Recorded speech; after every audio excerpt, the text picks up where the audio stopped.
Auzubillahi mina shaitanir rajim. Ne badenw aw minnu dalen no ne balaba la aw minnu bɛ to ka ne lamɛn silamɛya kɔnɔ ne bɛ dɔw fɔ Muhamadu sallallahu alaihi wasallam alakira ko la ne bala ma kalan mɛn bɛɛ ni karamɔgɔ don karamɔgɔw de bɛ ne fana na n'olu ye a ka ca mais mun bɛ n bolo n'o ye Camu ye Camu Segu ka don Segu Camulakaw olu den don Alpha Mamani Camu ne ale kalanna ne dalen no ale la a ye n kalan a ka ca san 10 wa halisa ale de bɛ ne fana bolo donc a ye ɲininkali minnu kɛ ne la n'o ye mawuludi ko ye n bɛ deli k'u fɔ mais mun mɛn ale de da parce que kalanw kɛ kuma mɛnna ne ye mɔgɔ dɔ ye fɛn o fɛn n'o tun ye kalanko ye silamɛya kɔnɔ Manden kɔnɔ ne u kun ka di ne donc Camu ale b'an bolo yan Camu n bɛ n'ale ɲininka mawuludu ko la a ye minnu ɲininkali kɛ n na Camu i bɛ dɔ fɔ jama ɲɛna mawuludu bɛ ka kɛ cogo min bi mawuludu kɔrɔ a kɛli ka ɲi wa mawuludu kɛli man ɲi wa i ka dɔ fɔ an y'o la a bɛ ka kɛ cogo min na bi est-ce que o de don a kan ka kɛ cogo di Camu karamɔgɔ Camu b'an bolo yan an bɛ Camu lamɛn o la an balimaw an ka jɛ an ka Camu lamɛn o la hakɛto bɛ nin kan sallallahu Muhamadu kalandenw karamɔgɔ Camu kuma b'i bolo an b'i lamɛn. Bonsoir tout le monde, assalamu alaikum. An balima maliyɛnw an b'aw bɛɛ lajɛlen fo an b'aw fɔ a tɔgɔ n'aw jamuw la an mana kɛ yɔrɔ o yɔrɔ la a balimakɛ don Alpha Muhamadu Camu ka bɔ Segu Jo Bala Sanogo terikɛ don donc je pense que kunu n terikɛ Jo Bala an balimakɛ n ye question dɔ sɔrɔ ka bɔ a fanfɛla la concernant les mawlid et comme en pleine période mina sisan i b'a sɔrɔ karamɔgɔ caman bi labɛn na pour que ka mawulidu cérémonie kɛ ka alakira ka sira alakira ka histoire ka a ɲɛnamaya a ka manton tulo la donc ka sababuya kɛ o événement in bonya ye o n'a importance Jo Bala Sanogo bamanan walijo a kuma ko an ka o question ninnu jaabi ka da question ninnu nafa kan parce que mɔgɔw tununa mawulidu ko la quoi mawulidu ko kɛra folklore sugu dɔ ye i b'a fɔ ko festivité sugu dɔ ten nɔ dɔrɔn nafa foyi tɛ min na san o san a bɛ tɛmɛ ten nɔ et puis a objectifu bɛɛ kɛra objectif matériel ye prêche minnu bɛ k'a kɔnɔna na fana a bɛɛ kɛra i b'a fɔ ko sumbuw ni balanisew ni a tɔgɔ ye di n t'a si dɔn c'est pas an t'a dɔn min ye mawuludukɛlaw sɔrɔ quoi soit min yɛrɛ de ye Mali yɛrɛ diinɛ sɔrɔ et puis bana min ye Mali karamɔgɔw hakili attaqué u kunkolo falen don virus caman de la minnu kɛra sababuya ye ka effet négatif dɔ lase mawulidu yɛrɛ ma mawulidu min ye cérémonie a kan ka to a ka état sacré kɔnɔna na et puis a objectif fana kan ka bɔ ŋaniya ɲumanw na ka a baara kɛ ni sincérité ye i n'a fɔ a daminɛna cogoya min na an ka société kɔrɔw kɔnɔna na mais fɛn o fɛn ni i nana n'a ye ni hakilila ɲuman don i b'a sɔrɔ bandi dɔw bɛ tila ka na o hakilila ɲuman in ta tuguni ka otage la ka a kɛ u sago ye ka u ka intérêtw genge a la donc u bɛ balo kunfinw na ni a tɔgɔ ye diinɛw taabolo sont très très sensibles don o don karamɔgɔ kuranin dɔ bɛ falen o bɛna commencer ka jamana dɔw former a yɛrɛ dala ka kalanden fatɔ dɔw cɛ a nɔfɛ ka zikiridala dɔw cɛ a nɔfɛ olu fana bɛ balo o karamɔgɔ in na o karamɔgɔ in fana bɛ balo a ka kunfinw na ka sɔrɔ i b'a sɔrɔ karamɔgɔ ninnu u ma formation foyi de kɛ diinɛ yɛrɛ la u ma formation wɛrɛ kɛ école la u ma hali DEF niveau sɔrɔ école la et puis kalandenya yɛrɛ fana na madrasa la i b'a sɔrɔ u niveau ma se hali bac niveau la u tɛ se ka hali lettre sɛbɛn arabukan na olu de ye an bolo karamɔgɔw bɛɛ la sanfɛla yɛrɛ ye bi jamabaw bɛ bɔ minnu nɔfɛ il faut voir c'est tellement dangereux mɔgɔ minnu ma formé diinɛ na u tɛ sariya dɔn u tɛ sunna dɔn u tɛ hadisa dɔn u tɛ kuran tafsir dɔn fo u ye fitinin min kalan dɔrɔn arabukan na dɔrɔn ka sin ka o ta ten nɔ ka o lanseni ka a ɲɛsin kunfinw ma parce que la terre est très large kunfinw kelen bɛ ka fan bɛɛ fa taafan t'u la sigiyɔrɔ t'u bolo diinɛ ka d'u ye parce que vide min bɛ yen nɔ a ma rempli u ma taga kalanyɔrɔ la u ma taga école la u ka avenir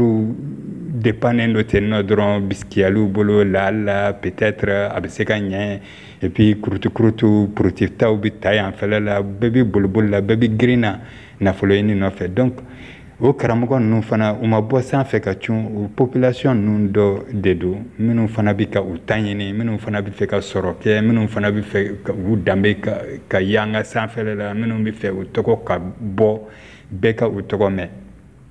wala fo anga segi kana ni mauldu amina konona erela ani mina minga kan wala sa mago kan mauldu kechugo nyimani a kechugo jugu bonga donga bonyogona opi minu fana bala ko mauldu ere fana mai ko haram do fana wala sa ulu fana ka hakilaw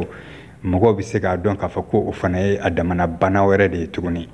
en tout cas jo bala question minu poser sont très claires à code ko mauldu mu ere de do et puis akanga kechugo di monde mai ala o question sugo de poser kuna donc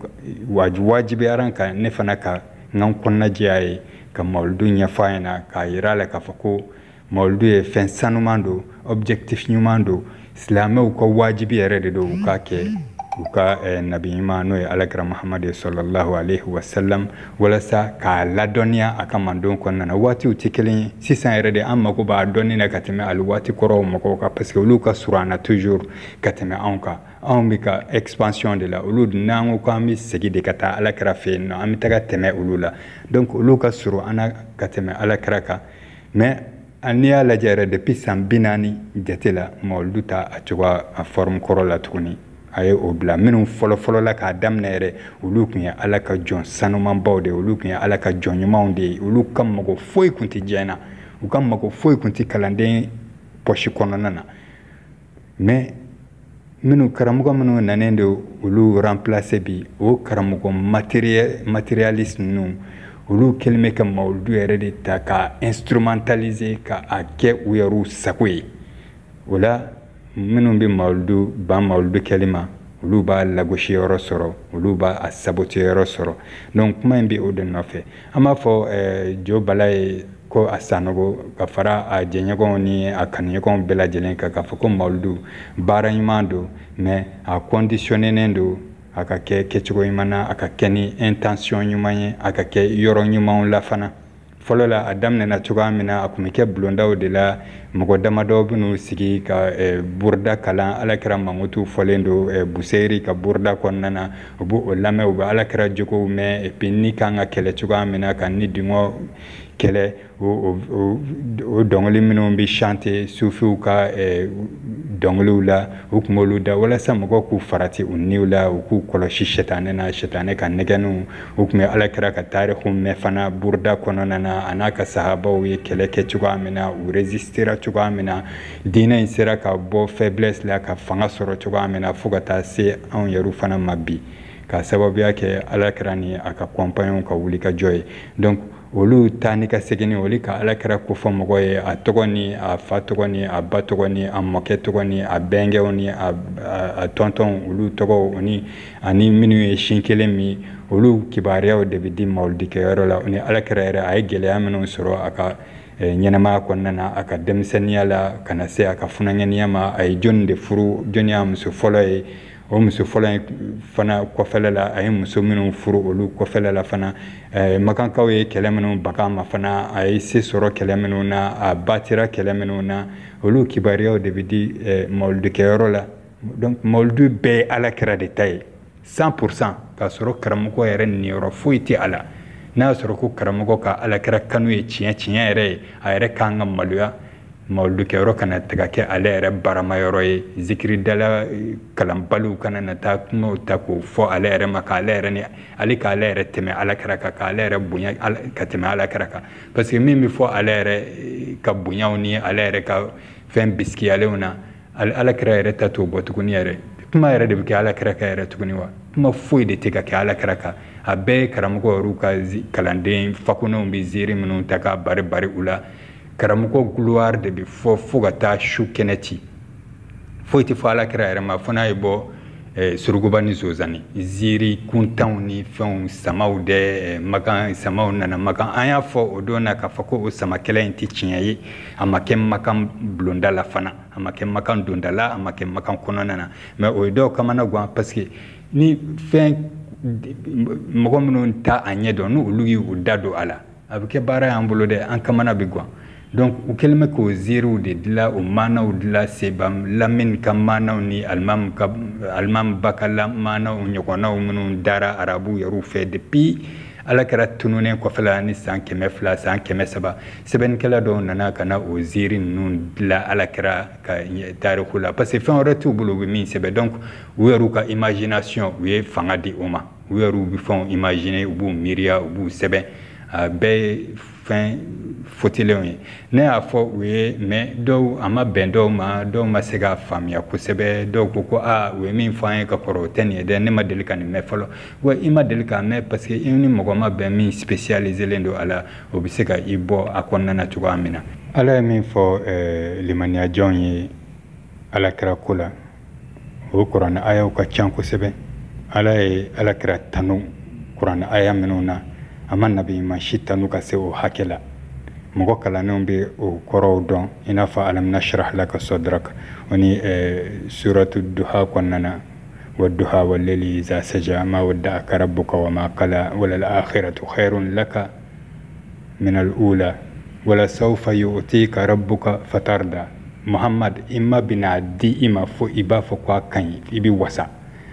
وني إنا أعطيناك الكوثر وني وإنك لعلى خلق عظيم يا لو كنا أتب أبد مقوا إبي جوجو بلي بلي بسانفه على ركعتنوني على تلك فوكان فضل الله عليك عظيما على كفسمان ديابو يانا إكا كوجو إتشيدين نبي على ركعتنوني على تلك أتوكما تكوني كلمة جون ولكو كاكي ولادك لاني فما أورلك فقل لقد كان لكم في رسول الله أسوة حسنة كو إكزامبل نيومانكم بي أوي على كرالا لمن كان يرجو الله واليوم الآخر نمقوم بي على جيكيا أني إلا هرجوندو مقوم دالندو دي جور دي جوجمانا وذكر الله كثيرا ونمقوم على كسما كتايا أروكالي مولدو كيرولا qu'est-ce qui se passe là-bas ala de kosma muhammad de toko bifo muhammad kasira de binyenema quran ayaw de bikala olu bida aya na fara ko toko bala dro ko to ko maulid o ko ka fa ko bida wa ala kira ga sahaba ma ke ala kira ga sahaba mi ke ali enyo kona bakele misega okeya olu ba fe to amna isira ka kafe ali fitin ne kun ba fete no ibita ka fa be fa jina ka oni fa na baramali kunta oni zikiri karsa de zikiri dulay de zikiri burlay de enta do zikiri shaka de olu kun ta keke ka kene fa ka ere tanuka ala kira to enno mo fo we ku fo ala kira ma ere makala iti foi don ala kira ka dina ere la iti foi don aka nyanama histoire na ay feminun ku ay feminun ke iti foi don la karamogo mga ko bitenno yado ekoni eka malduke kono ti malduke ekoni tay yere sako kede an kante uluma kwa maulue nyemi fo sisa ala kira ka uswa aka exemple o de bi fo magoye wala sa mago ka seka ladike parce que ala kira ladike li o de dinen yere ni alni mago mi ni islam tere fiyo ni ajogo kan anganiya kan ka temetaka ala ba tiki fe ka temeka lahara jondo mayimo mo nyimo minu islam e yamno ere utita aljana na fiyo fo ala ko nyini nga kafiru ka hakela karsa kafire de menika jonde do ni masainde ka jondo ne de ada iye ni kala ama janye akani haken bi fen ba boshila ka dama o bebe no lahara jondo kafiru fana min ke dali mani ajon ka utarano jurumu de janeme fana konana donc limani ajon fana awti ka fukone limani ajon ki fana ka isako ke kafir la ki ka kafir tonyo ni sigi nyondo ika jugo ni fonta ka Allah sama ka soro ama ikele ka dina na ma fuikila nous sommes dans une société na ajaran ama société transformée ka ke paradis quoi ka ke damu dan ya ani nyokonche balma ka di tellement mako ka ya fanyo ko ma alakra ka ya fa chugula u ka fara nyokon ka u ka réconcilier u ka solidarité sinsi uni nyokonche diinɛ adressé len do bɛɛ la i kɛra politique mɔgɔ ye i bɛ baara kɛ ministère min na i jija a ministère ala ka sariya ka kɛ a kɔnɔna na i ka kɛ laadiri ye a kɔnɔna na o de ka di ala ye kana ɲinɛ i ka lahara par ko cogo a si la ala kɛra de y'an deli an dege o yafadeli ninnu bɛɛ lajɛlen na n'a fɔra ko o ka anniversaire sera o ka tɛmɛ ten nɔ i b'a fɔ ko foyi ma kɛ foyi t'an ka société kɔnɔna na i b'a fɔ ko mɔgɔba dɔ ma bange ka na diɲɛlatigɛnin in kɔnɔna na min ni bonya ka kan an kan ka bonya min kɛ a ye an kan ka bonya min sigi a tɔgɔ la walasa mɔgɔw ka se k'a dɔn n'i y'a ye i bɛ tugu a nɔfɛ o k'a sɔrɔ a ɲɛfɔra i b'a dɔn yɛrɛ de mais ni mawuludukɛyɔrɔ yɛrɛ fana taara kɛ balanisokɛyɔrɔ ni a tɔgɔ de marabaya dɔnyɔrɔ ni fɛnw ye mɔgɔw ka siraw déranger fu la mɔgɔ bɛ kɛ i ka denbaya ta ka bɔ ka risques ta ka pɔnkɔrɔ tigɛ ka pɔnkura tigɛ ka essence ta ka i ka téléphone charger ka taga i sigi ka ko kuntanw ni manamanakanw ni wajulu kuntanw dɔrɔn enregistré ka sɔrɔ ka n'i da sokɔnɔna na ni karamɔgɔ t'a dɔn a bɛ min fɔ karamɔgɔ tɛ a ka fɔta dɔn a t'a dɔn a kan ka min kɛ mɔgɔ minnu taa mawuludukɛyɔrɔ la u tagara fu de u taara u ka temps perdu ten nɔ dɔrɔn fu adamaden valeur ka bon u ma quoi donc fo karamɔgɔw k'a dɔn de k'a fɔ ko nin su in t'olu ka su ye nin su in ye ala kira de ka su ye et puis ziiri minnu bɛ da fana mɛlɛkɛw nana ala kira disi fara dɛ a denmisɛnnin ma dɛ u ye sitanɛ nin yɔrɔ bɔ a la dɛ nin bɛɛ ye ziiri kuntanw de nafa foyi t'a la dolo ala kira ba jigintɔla dɛ isa ba mariam o nana dɛ firawuna muso asiya o fana nana dɛ muso dɔw fɔ ko olu bɛɛ nana ko kana kɛ nerveux ye ko ka ala kira ba nisɔndiya ko ka a dɛmɛ ko ka a lajigin nin si ma kɛ nin si tɛ tiɲɛ ye mais ni nin fɔ malukɛyɔrɔ la n b'a fɔ ko mɔgɔw ka u hakiliw ka a bila baara la quoi parce que nin ti sawabaw ye nin ma kɛ histoire yɛrɛ la fiyewu ala kɛra bangena fana dɔrɔn a ye sujudi bɛ ala ye i b'a fɔ ko i bɛ min ye vampire filmw la quoi subaga filmw la den dɔw bɛ wolo dɔrɔn u bɛ sin ka kuma ten nɔ jinɛ den sugu dɔ ni fɛn dɔ bon ala kan ka ala kɛra bonya ni ko ninnu ma quoi mɔgɔ minnu ye nin kuma ninnu sɛbɛn dans les temps anciens olu tun tɛ bɛrɛ kalama ala kɛra ko la u ye fɛnw fɔ k'u bɛ ala kɛra bonya mais a laban sisan il faut que an k'a bɛɛ fura ka bɔ yen nɔ yɛrɛ de quoi pour que ka ala kɛra yɛrɛ présenter mɔgɔw la i n'a fɔ a tun bɛ cogoya min na nin bɛɛ de kalon ye mawuludukɛlaw kan ka nin bɛɛ de remplacer ni ala kɛra présenter ko ɲuman ye an bɛ fɛ k'o dɔrɔn de fɔ mɔgɔw ye samaw nana k'u bɛna makan ci dɛ ala kɛra bangena ka kɛ ni samakɛlɛ san dɛ nin bɛɛ ye ziiri de nin si ma kɛ donc fo mɔgɔw ka a essayer ka réalitéw faamuya comme il faut donc u ka essayer ka mawuludu k'a dégager ka bɔ nin ziiri ninnu na nin fɛn ninnu na walasa u bɛ se ka wajulu scientifique kɛ quoi u bɛ se ka wajulu kɛ qui sont raisonnables min ni a bɛ don hakili la a bɛ hakili nafa fana mɔgɔ bɛ i bɛ bɔ mawuludukɛyɔrɔ la i n'a fɔ banabaatɔ bɔra dɔgɔtɔrɔso la sɔrɔmu la cogoya min na a lafiyalen bɛ taga so o ka fisa i ka bɔ so ni nin virus ninnu ye ka tila ka segin ni virus kura wɛrɛ ye tuguni i kunkolo kɔnɔna na ka t'i da ka sunɔgɔ i b'i ka activitéw daminɛ tuguni ala kɛra ka ɲɛnɛmaya trace foyi t'i ye i jogo ni fɛnw na a ma ye karamɔgɔ yɛrɛ ta la o min yɛrɛ ye a patron yɛrɛ ye o yɛrɛ t'a la k'a kɛ ka ɲɛ kuma tɛ kalanden minnu cɛlen don a nɔfɛ donc ne tun ye aw garisɛgɛ ye mawuludu kibaruyaw n'a fɛnw na a kan ka kɛ cogo min na o ni mawuludu yɛrɛ ye min ye ne hakili la n ye dɔɔni fɔ an terikɛ jobala ye o la sisan n b'a fɔ ko a sanogo a yɛrɛw bɛɛ a jara a tarawele a sisoko a tamado a sila a daramɛ a sɔ a li a sidibe a mana kɛ jamu o jamu ye a gindo n b'aw bɛɛ lajɛlen fɔ aw bɛɛ lajɛlen tɔgɔ n'aw jamuw la donc sisan a tɔ ma to dɔwɛrɛ ye fo aw yɛrɛw ka mawuludukɛyɔrɔ ɲɛnɛma ɲini karamɔgɔ ɲɛnɛma bi sɔrɔ yɔrɔ min na walasa ka wajulu dɔ kɛ aw kunna a ka fɛn dɔ kalan a tun tɛ fɛn min dɔn faut pas que mawuludu min kɛra 2016 u ka taga segin o kuma kelen ninnu ka yen nɔ ou bien u ka na ni o kuma ninnu ɲɔgɔnna wɛrɛ ye tuguni k'aw kunkolo fa ten dɔrɔn k'aw ka temps perdu ka taa i n'i ka denbaya sigi nɛnɛ na ten nɔ gansan ka souffrance kɛ ka sɔrɔ ka t'i da so kɛ i bɔra mawuludukɛyɔrɔ la i ma bɔ mawuludukɛyɔrɔ la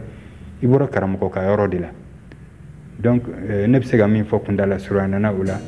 nin de o ye quoi n'ala sɔnna ma je vous souhaite tous une très bonne nuit wassalamu alaikum warahmatullahi wabarakatuh anana tene yawma sani kirana tene yawma masoli Anana tene yo masoli kiranana tene yo masoli Anana tene yo masoli kiranana tene yo masoli Anana tene yo masoli kiranana tene yo masoli Anana tene do mi fajiri dafe o tene do nyogoma